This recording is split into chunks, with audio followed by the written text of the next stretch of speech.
अब इस वीडियो में पढ़ेंगे हम वैद्युत अपचयन। ये जो वैद्युत अपचयन होता है ये 2 स्टेप्स में कंप्लीट होता है। 2 स्टेप में होता है।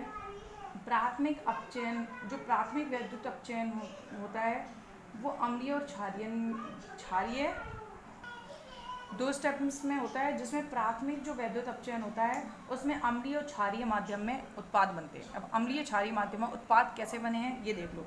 फिर जो अम्लीय क्षारीय माध्यम में उत्पाद बनेगा ना, वो दूसरे स्टेप में थोड़ा अलग तरह से पहले देखते हैं। चलो पहले फर्स्ट स्टेप देखते हैं। देखो C6H5 साइक्लिक रिंग है, एरोमेटिक NO2, नाइट्रो आयरीन हो गया। अब क्या होगा, अपचयन ही है तो 2 हाइड्रोजन लिए तो क्या होगा, ये 2 हाइड्रोजन यहाँ से केवल एक ऑक्सीजन को ले जा सकता है, ले गया, क्या बना, नाइट्रोसोबेंजीन NO। अब क्या होगा, फिर से दूसरा हाइड्रोजन आएगा, सॉरी 2 हाइड्रोजन फिर आएंगे, फिर यहाँ से क्या ले जाएंगे, यहाँ क्या आ जाएगा, पहले NHOH जुड़ जाएगा तो क्या जुड़ रहा है C6H5 एक NH के साथ एक OH के साथ, ठीक है। अब दोबारा से करवाया, मतलब लास्ट में हमें NO2 को NH2 में बदलना है, NH2 कैसे, एक H इसको ले गया H2 और एक H इसके साथ जुड़ गया। अब देखो ये जो पूरी प्रोसेस है, ये जो पूरी प्रोसेस है इसमें हम इस नाइट्रो NO2 समूह को किस में बदल रहे हैं, NH2 समूह में बदल रहे हैं, ठीक है। अब ये जो C6H5 NH2 बना है, ये पूरी प्रोसेस एक वैद्युत प्रक्रिया के द्वारा कंप्लीट हुई है और इसमें जो C6H5 NH2 बना है यह परस्पर दोबारा से अभिक्रिया करेगा। द्वितीय रासायनिक, फर्स्ट स्टेप तो ये हो गया, तो मतलब बोल देंगे प्रथम अपचयन तो ये हो गया। इसके बाद द्वितीय अपचयन में क्या होगा, देखो जो द्वितीय अपचयन होगा, ठीक है, तो ये जो वैद्युत अपचयन की अभिक्रिया जिसमें स्टार्टिंग से NO2 था जो NH2 में बदल गया, ये वैद्युत अपचयन है, ये 2 स्टेप्स में कंप्लीट होता है। ये थोड़ी लेंदी, काफ़ी बड़ी रिएक्शन होती है, लेकिन इसको शॉर्ट में इस तरह से रिप्रेजेंट किया गया है। इसमें भी जो उत्पाद बनता है वो अलग अलग माध्यम में अलग अलग बनता है, ठीक है। अलग अलग माध्यम में कैसा बनता है, अलग अलग बनता है। जैसे अगर हम एल्किल नाइट्रोबेंजीन को दुर्बल अम्लीय विलयन में लेते हैं तो वैद्युत अपचयन से इसकी रिएक्शन नहीं है कोई भी, सिर्फ लिखा हुआ है, शॉर्ट में सब कुछ लिखा हुआ है कि अगर हमने लिया है एल्किल नाइट्रोबेंजीन लिया है, ठीक है, और एल्किल नाइट्रोबेंजीन अगर माध्यम लिखते हैं केवल दुर्बल अम्लीय है, कैसा है, दुर्बल अम्लीय विलयन है, तो वैद्युत अपचयन से 90% एनिलीन बन जाएगी। कितनी परसेंट क्या ये एनिलीन, अगर माध्यम कैसा है, दुर्बल अम्लीय माध्यम है, तो कितनी परसेंट एनिलीन बनेगी वैद्युत अपचयन से, 90%। शॉर्ट में दी है ये रिएक्शन। अगर नाइट्रोबेंजीन के साथ सांद्र H2SO4 जैसा प्रबल, अब हम ले रहे हैं प्रबल अम्ल, अगर प्रबल अम्ल लेते हैं तो सबसे पहले बनता है फेनिल हाइड्रोक्सिल एमीन और फिर बनता है पैरा एमिनोफिनॉल। देखो तो अलग अलग माध्यम में वैद्युत अपचयन अलग अलग होता है। देखो सिर्फ ये रिएक्शन याद कैसे रखनी है, देखो वैद्युत अपचयन होगा जिसमें C6H5 NH2 मतलब एनिलीन में बदलता है, ठीक है। ये पूरी स्टेप्स को ये पूरी रिएक्शन को 2 स्टेप्स में बांटा है, लेकिन इसे एक ही सीक्वेंस में बता दिया गया शॉर्ट में, ठीक है। इसके बाद अगर इससे ये बना रहे हैं तो ये वैद्युत अपचयन की अभिक्रिया के द्वारा बनाया जा रहा है, और इसमें भी अगर हम माध्यम को बदल दें तो अलग अलग माध्यम के अनुसार प्रोडक्ट भी अलग अलग मात्रा में चेंज हो जाएगा, कुछ प्रोडक्ट ही बदल जाएगा। जैसे कि देखो अगर हमने दुर्बल अम्लीय लिया था तो 90% बनेगी, अभी 10% भी रहेगी, 90% एनिलीन बन जाएगी। लेकिन अगर हमने प्रबल अम्लीय माध्यम ले लिया है तो क्या बनेगा, NHOH, पहले तो ये बनेगा, मतलब 4 हाइड्रोजन आएंगे, एक H2O को ले जाएंगे और एक HH यहाँ जुड़ गया। इसके बाद इसमें रीअरेंजमेंट होगा और रीअरेंजमेंट से क्या होगा, एक ये पैरा स्थिति पर रीअरेंजमेंट होगा, यहाँ जो H होगा वो इधर गया और ऑक्सीजन में, तो NH2 और यहाँ क्या आ जाएगा OH। तो माध्यम के अनुसार उत्पाद अलग है। इसके बाद वो भी वैद्युत अपचयन के दौरान। सी, अगर क्षारीय माध्यम में वैद्युत अपचयन कराएं तो वे समस्त यौगिक बनते हैं जो क्षारीय माध्यम से अपचयन, हमने क्षारीय माध्यम से जब अपचयन करवाया था तो याद होगा एजोबेंजीन, एजॉक्सीबेंजीन बना था या नहीं। तो वैद्युत अपचयन में भी अगर क्षारीय माध्यम लें तो सेम प्रोडक्ट बनते हैं। दोबारा से इस अभिक्रिया को समझो। वैद्युत अपचयन है, ये वैद्युत अपचयन काफ़ी बड़ी अभिक्रिया है, तो इसको संक्षिप्त में बताया गया है सिर्फ आपके सिलेबस में, और इसमें ये बता दिया गया 2 स्टेप्स में होती है, जिसमें कि जिसे एक ही फ्लो चार्ट में बता दिया है कि NO2 NH2 में चेंज हो जाता है, मतलब नाइट्रोबेंजीन से एनिलीन बन जाता है।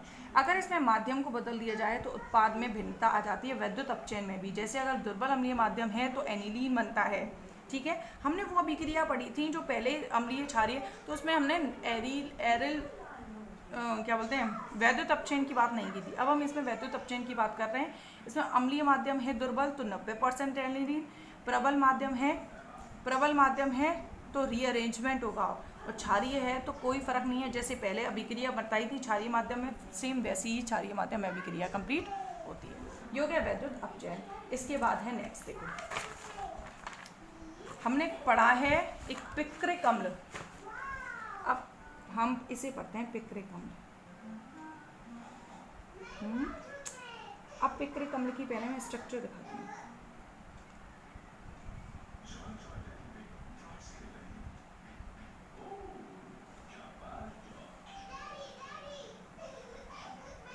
देखो इसमें कहीं COOH दिखाई दे रहा है? नहीं दिखाई दे रहा होगा। COOH नहीं है, सिर्फ OH है, और फिर भी इसको पिक्रिक अम्ल कहा जा रहा है, मतलब ये अम्ल की तरह व्यवहार करता है। अब ये अम्ल की तरह व्यवहार करता है, इसका कैसे पता लगा? हमने पहले अभिक्रिया पढ़ी है, आपने पढ़ी होगी कार्बोक्सिलिक अम्ल में शायद, हाँ नहीं पढ़ी है, ये आगे वाले चैप्टर्स में, कि जो पिक्रिक अम्ल होता है, अल्कोहल में ही पढ़ाई है शायद मैंने, या फिनोल शायद, कि जो पिक्रिक अम्ल होता है, पिक्रिक अम्ल में एक भी COOH नहीं होता, फिर भी ये अम्ल की तरह व्यवहार करता है, और प्रबल अम्ल की तरह ही कुछ नेचर होता है, मतलब अम्लीय है बिना COOH के भी। अब ऐसा क्यों होता है? क्योंकि ये अम्ल का नेचर का अगर हमें पता लगाना हो तो इसके अम्लीय नेचर को हम इस तरह से बता सकते हैं कि ये सोडियम बाइकार्बोनेट को भी अपघटित कर देता है, और जो सोडियम बाइकार्बोनेट को आसानी से अपघटित कर पाते हैं वो अम्लीय ही होते हैं, इस बेस पे इसको अम्ल कहा जाता है। अब हमें जो पढ़ना है वो पढ़ते हैं कि अम्ल की बनाने की सिंथेसिस मेथड, सिंथेसिस। अब इसका सिंथेसिस कैसे करते हैं? देखो अगर हमें फर्स्ट देखें तो हम इसका फिनोल से सिंथेसिस करते हैं, क्योंकि हमें इसमें दिख रहा है कि फिनोल है, OH है, तो हम OH होता है जो ऑर्थो पैरा निर्देशकारी होता है, तो ऑर्थो पर ये NO2 को, ऑर्थो पैरा पर NO2 को जोड़ देता है आसानी से। देखो फिनोल से कैसा होगा, यहाँ OH जोड़ दिया, ये फिनोल। जब हम इसका नाइट्रीकरण करवाते हैं, तो जब नाइट्रीकरण करवाते हैं तो क्या होता है, और जो OH होता है वो ऑर्थो पैरा निर्देशकारी होता है, इसलिए अपनी ऑर्थो और पैरा स्थिति पर, तो पहले मैं एक दोनों को अलग अलग बनाती हूँ। ऑर्थो और पैरा स्थिति पर क्या जोड़ते हैं? NO2 जोड़ देते हैं। अगर इस जो ऑर्थो पैरा स्थिति पर जब NO2 जुड़ जाता है, अगर इसका और अधिक नाइट्रीकरण, तो हम लिख देते हैं HNO3 + H2SO4, नाइट्रीकारक मिश्रण, मतलब और नाइट्रीकरण कर रहा है, तो जो भी पॉसिबल जगह होंगी NO2 उन सभी पर, मतलब बहुत ज़्यादा नाइट्रीकरण करवा दिया गया है तो समस्त जगह पर NO2 आकर जुड़ जाएगा, ठीक है। इसके बाद ये हो गए, हम इस तरह से ही, इसकी एक ही विधि है, फिनोल से हम पिक्रिक अम्ल को इजीली बना सकते हैं। इसके बाद है रासायनिक गुण, केमिकल प्रॉपर्टीज़, केमिकल रिएक्शंस, ठीक है। इसके बाद वही बात कि इसको अम्ल क्यों कहा जाता है, क्योंकि इसमें COOH होते हुए भी इसको अम्ल की तरह यूज़ किया जाता है, क्योंकि इसमें ये जो होता है सोडियम का NaHCO3 Na2CO3 सोडियम कार्बोनेट या सोडियम बाइकार्बोनेट को अपघटित कर देता है, इसलिए अम्ल के समान व्यवहार करता है, जबकि इसमें COOH समूह नहीं होता है। इसके बाद देखो इसकी अभिक्रियाएं जो पॉसिबल हैं वो देखो, OH NO2 NO2 NO2। सबसे पहले हम इसको इसका जो अम्लीय व्यवहार है उसके बेसिस पर पहले देख लेते हैं। NaHCO3 को अपघटित कर रहा है और साथ में CO2 गैस निकाल देगा, CONA, क्या बचा, NO2, यहाँ पे भी NO2, यहाँ पे भी NO2, ठीक है। साथ में निकलेगा CO2, यहाँ से CO2, एक H बचा,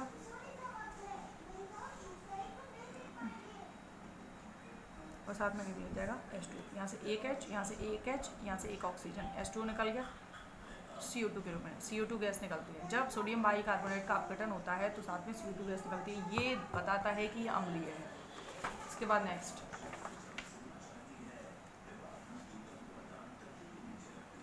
देखो, इसके बाद नेक्स्ट है PCl5, reaction with PCl5।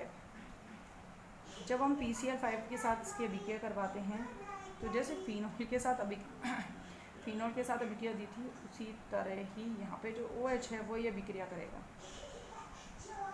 PCl5 लिया तो क्या हुआ, इस OH की जगह आप Cl जोड़ देना है केवल। तो बहुत इजी केमिकल रिएक्शन है इसकी। नेक्स्ट, सोडियम सल्फाइड के साथ अभिक्रिया, Na2S, सोडियम सल्फाइड के साथ OH, NO2, NO2, NO2, Na2S के साथ जब अभिक्रिया कर पाएंगे तो बनेगा पिक्रेमिक अम्ल।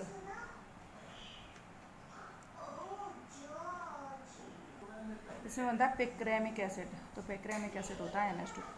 तो याद रखना है केवल इन अभिक्रियाओं में, क्योंकि कोई भी मैकेनिज्म नहीं है। NH2 यहाँ पर, ठीक है। इसके बाद PCl5 के साथ हो गई, Na2S के साथ हो गई। इसके बाद है एक आवेश स्थानांतरण संकुल। आवेश स्थानांतरण संकुल मतलब उसमें सिर्फ आवेश का स्थानांतरण करते हुए दिखाया जाएगा, जैसे कि OH क्या लगा, फिनोल हो गया, ठीक है।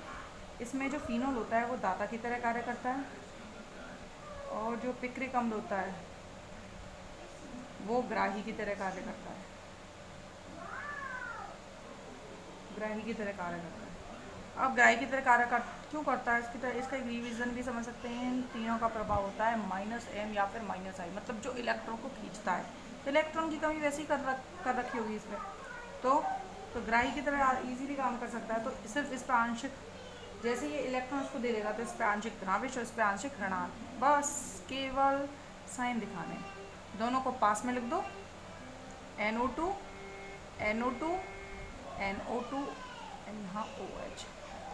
तो यहाँ सर्कल बनाओ, आंशिक धनावेश, आंशिक ऋणावेश कब आया, जब इसने इसको इलेक्ट्रॉन दे दिया। इसको बोलते हैं पिक्रेट संकुल, पिक्रेट कॉम्प्लेक्स, ठीक है। अब इसके बाद नेक्स्ट देखो, अब है ये इसकी अभिक्रिया खत्म हो गई, छोटी सी हैं, 3 अभिक्रियाएं हैं, ठीक है।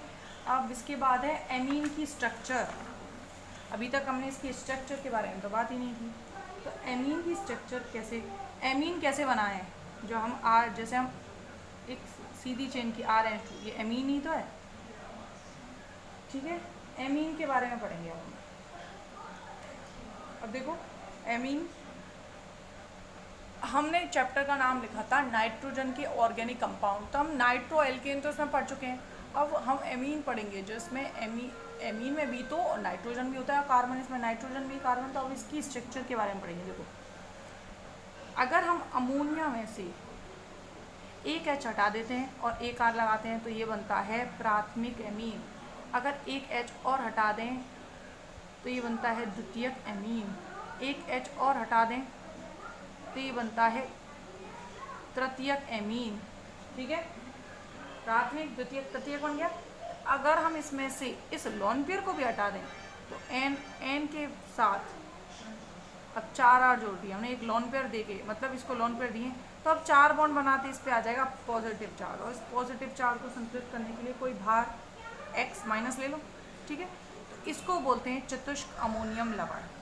ये क्या होता है, इसी को बोलते हैं चतुष्क अमोनियम लवण। तो कैसे बना स्ट्रक्चर, इजी स्ट्रक्चर में मतलब हम नामकरण कैसे, प्राथमिक, द्वितीयक, तृतीयक और चतुष्क अमोनियम लवण कैसे बने, ठीक है, समझ में आ गया होगा, ठीक है।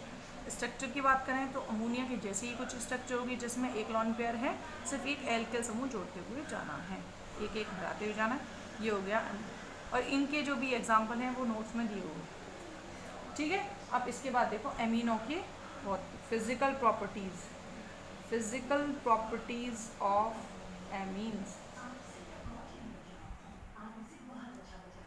Physical properties. जो प्राथमिक और द्वितीयक एमीन होते हैं, प्राथमिक और द्वितीयक एमीन दोनों में देखो, अगर हम प्राथमिक ये और ये इनको देखो, इन दोनों में ही हाइड्रोजन है। क्या तृतीयक एमीन में हाइड्रोजन है? नहीं दिख रहा ना, इसमें हाइड्रोजन नहीं है, ये तो अमोनिया है, तो अलग हो गया। हमें इनके बारे में बात करनी है। अब प्राथमिक, द्वितीयक, तृतीयक और चतुष्क में इन दोनों में हाइड्रोजन नहीं है और इन दोनों में हाइड्रोजन है, तो हम क्या लिखेंगे? जो प्राथमिक और द्वितीयक एमीन हैं उनमें NH2 होता है और NH समूह होता है। क्लियर है? NH2 और NH समूह होता है और यही हाइड्रोजन बॉन्डिंग कर सकते हैं। ठीक है ना? जब हाइड्रोजन है तभी तो हाइड्रोजन, अगर हम इन्हें जल में विलय करें तो हाइड्रोजन, जल के साथ ऑक्सीजन, ऑक्सीजन हाइड्रोजन दोनों हैं तो हाइड्रोजन बॉन्डिंग इजीली कर सकते हैं। तो जब हाइड्रोजन बॉन्डिंग कर सकते हैं, अगर हाइड्रोजन नहीं होते तो बॉन्डिंग, तो इसका मतलब है ये दोनों तो हाइड्रोजन बॉन्डिंग में भाग नहीं ले सकते, तो ये दोनों हाइड्रोजन बॉन्डिंग में भाग ले सकते हैं। ठीक है ना? तो इसी बेसिस पे आप देखते हैं कि हाइड्रोजन बंध से, हाइड्रोजन बॉन्डिंग से निम्न प्रकार के गुण पाए जाते हैं। जैसे फर्स्ट देखते हैं गलनांक और क्वथनांक। गलनांक व क्वथनांक, इन दोनों में हाइड्रोजन बॉन्डिंग नहीं है तो इसकी बात नहीं हो रही है, केवल इन दोनों की बात हो रही है। तो प्राथमिक, और तो मैं वही लिख रही हूँ 1 डिग्री व 2 डिग्री लिख रहे हैं, जैसे हम कार्बोकेटाइन व कार्बन से रिलेटेड लिखते हैं, इसी तरह जो प्राथमिक और द्वितीयक एमीन होते हैं उसमें हाइड्रोजन बॉन्डिंग पाई जाती है। और सब जानते हैं हाइड्रोजन बॉन्डिंग से अणु का क्या होता है? संगुणन। क्या होता है? संगुणन। संगुणन का मतलब है अणु पास पास आते जाते हैं, संगुणन होता जाता है। जैसे जैसे संगुणन होता है तो उस कंडीशन में गलनांक और क्वथनांक की, गलनांक व क्वथनांक क्या होता जाता है? ज़्यादा। जब हाइड्रोजन बॉन्डिंग से संगुणन होता है, संगुणन से गलनांक क्वथनांक की वैल्यू बढ़ती जाती है, लेकिन ये अल्कोहल की तुलना में कम होती है। गलनांक क्वथनांक का मान बढ़ता तो है लेकिन अल्कोहल से कम होता है, क्योंकि अल्कोहल में हाइड्रोजन बॉन्डिंग होती है वो ज़्यादा होती है। हाइड्रोजन बॉन्डिंग ज़्यादा होने से अणु का संगुणन ज़्यादा होता है, अणु का संगुणन ज़्यादा होता है तो उसका गलनांक क्वथनांक इसकी तुलना में थोड़ा ज़्यादा होता है। इसके अलावा एक और बात ये होती है कि इसमें जो हाइड्रोजन बॉन्डिंग होती है, नाइट्रोजन हाइड्रोजन, ठीक है, फिर अगर जल में, जल से बात अभी हम कर ही नहीं रहे, अभी हम इसी की बात कर रहे हैं, तो हाइड्रोजन बॉन्डिंग इसमें नाइट्रोजन हाइड्रोजन नाइट्रोजन, तो दो विद्युत ऋणी के मध्य एक हाइड्रोजन इसी तरह, या फिर दो हाइड्रोजन के बीच में एक नाइट्रोजन इसी तरह, तो हाइड्रोजन बॉन्डिंग होगी। तो इसमें किस किस के बीच में? नाइट्रोजन और हाइड्रोजन के बीच में हाइड्रोजन बॉन्डिंग, जबकि अल्कोहल में किसके? ऑक्सीजन और नाइट्रोजन हाइड्रोजन के बीच में हाइड्रोजन। तो कौन सी हाइड्रोजन बॉन्डिंग ज़्यादा अच्छी होगी? ये वाली, क्योंकि ऑक्सीजन की विद्युतता ये अधिकांश से इलेक्ट्रोनेगेटिव इलेक्ट्रोपॉजिटिव, इलेक्ट्रोनेगेटिव इलेक्ट्रोपॉजिटिव, तो इन दोनों के बीच में जितना इलेक्ट्रोनेगेटिविटी में अंतर ज़्यादा हो तो बॉन्ड अच्छा बनेगा, तो इनका अणु का संगुणन ज़्यादा होगा, इसका कम। तो बस ये बात बोल रही हूँ मैं केवल कि हाइड्रोजन बॉन्डिंग 1 डिग्री 2 डिग्री में होगी, संगुणन होगा, गलनांक क्वथनांक का मान बढ़ेगा, लेकिन ऑक्सीजन अल्कोहल की तुलना में वो क्या होगा? कम होगा। बात खत्म। इसके बाद नेक्स्ट दूसरा, अब हम यहाँ जल में विलयता देखेंगे। विलयता, अगर हम विलयता की बात करें तो ये दोनों जल में विलय होते हैं, ये दोनों जल में विलय नहीं होते। ठीक है, तो और इसके अलावा भी जो निम्न एलिफेटिक एमीन होते हैं, जिनमें निम्न एलिफेटिक एमीन से मतलब है जिनमें क्या बोलते हैं, कार्बन चेन छोटी होती है, क्योंकि कार्बन चेन वाला भाग होता है ना वो जल विरोधी भाग होता है, जितना जल विरोधी भाग बढ़ेगा विलयता कम। तो निम्नतर एमीन की विलयता ज़्यादा, उच्चतर की कम, इतना याद रखना, क्योंकि ये सब पहले कॉन्सेप्ट पढ़ चुके हो कि अगर जल विरोधी भाग बढ़ेगा तो विलयता कम होगी, तो जल विरोधी भाग एल्कीन चेन हो जाएगी, एल्कीन चेन जैसे जैसे बढ़ेगी विलयता कम होती है। ठीक है, इसके बाद नेक्स्ट एक और बात क्या हुआ, ये तो प्रॉपर्टी, इसमें एक और पढ़ते हैं एमीनो का त्रिविम रसायन। एमीनो का त्रिविम रसायन। अब इसमें एल्कीनो के त्रिविम रसायन में देखो, अब त्रिविम रसायन में सिर्फ ये देखना है कि अगर हम नाइट्रोजन को, ये 2 हाइड्रोजन को क्या करते हैं भिन्न, अमोनिया में NH3 की बात करें, अगर इसके 2 हाइड्रोजन को भिन्न भिन्न एल्गल समूह, जैसे हमने CH3 यहाँ कर दिया, C2H5 यहाँ कर दिया, के द्वारा प्रतिस्थापित कर दिया जाए, तो कुछ इसमें जो नाइट्रोजन के से जुड़े हुए हैं तीनों समूह, चारों की बात करें तो एक लोन पेयर, तो सभी अलग अलग प्रकार के हो जाएंगे। तो ये जैसे किरेल कार्बन वगैरह बढ़ाएं तो कुछ इसी तरह से सिमिलरिटीज़ हो गई। तो अब हम इसका मतलब ये है कि हम इसका प्रतिबिंब रूप बना सकते हैं। असम्मितता आ गई, असम्मित हो गया तो उसका प्रतिबिंब रूप इजीली बन जाएगा। जैसे अलग अलग स्पष्ट देख सकते हैं, अगर हम इसका प्रतिबिंब रूप बनाएं तो क्या बनेगा, लोन पेयर, मतलब ऐसे लोन पेयर CH3। सिर्फ पहले तो ये बात बताइए कि जो अगर जो एमीन होते हैं, एमीन होते हैं, उनमें प्रतिबिंब समावयवता की हम अपेक्षा कर सकते हैं कि इनका प्रतिबिंब समावयवी बन सकता है कब, जब 2 हाइड्रोजन को प्रतिस्थापित किया हो गया हो 2 अलग अलग कार्बन चेन से, ठीक है। तो इनका प्रतिबिंब समावयवी, इसका प्रतिबिंब समावयवी ये बनेगा। इसका मतलब इसमें प्रतिबिंब समावयवता पाई जा सकती है। लेकिन ये रूप इस रूप में और ये रूप इस रूप में इतनी तेजी के साथ इंटरचेंज लगातार होते रहते हैं कि इन दोनों को अलग अलग पृथक नहीं किया जा सकता। इसीलिए आज तक किसी भी एक रूप को अलग अलग नहीं प्राप्त किया गया है, और इनकी आपस में चेंज होने की दर होती है लगभग 2 × 10⁻11 पर सेकेंड। इतनी तीव्रता के साथ ये रूप अलग एक दूसरे में इंटरचेंज होते हैं कि इनको अलग अलग सेपरेट नहीं कर सकते, इसीलिए इनका कोई समावयवी प्राप्त नहीं किया गया। इसके बाद नेक्स्ट हमने पढ़ा 1 डिग्री, 2 डिग्री, 3 डिग्री क्या क्या होते हैं। एक एक अमोनिया में से एक एक हाइड्रोजन को प्रतिस्थापित करते जाओ 1 डिग्री, 2 डिग्री, 3 डिग्री, उसके बाद 4 डिग्री, मतलब चतुष्की बन जाता है। अब ये 1 डिग्री, 2 डिग्री और 3 डिग्री का पृथक्करण किस प्रकार से करते हैं, हम इनका पृथक्करण वो पढ़ेंगे, इसे हम नेक्स्ट लेक्चर में पढ़ेंगे।